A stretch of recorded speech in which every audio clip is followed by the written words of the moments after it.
Gedung ini punya 1000 pintu, tapi tak semua ingin kau buka. Katanya angker, tapi siapa sangka justru di balik bayangan itu tersembunyi cerita kejayaan masa lalu.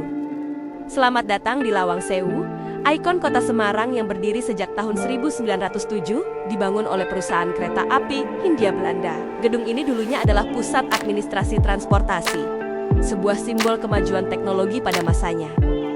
Dengan arsitektur bergaya Indonesia yang megah, jendela-jendela tinggi dan pintu-pintu lengkungnya menjadi saksi bisu perubahan zaman. Bukan hanya indah, bangunan ini juga dirancang dengan sistem ventilasi alami dan koridor bawah tanah, inovatif untuk masa itu. Tapi di balik keanggunannya, Lawang Sewu menyimpan lembaran kelam sejarah.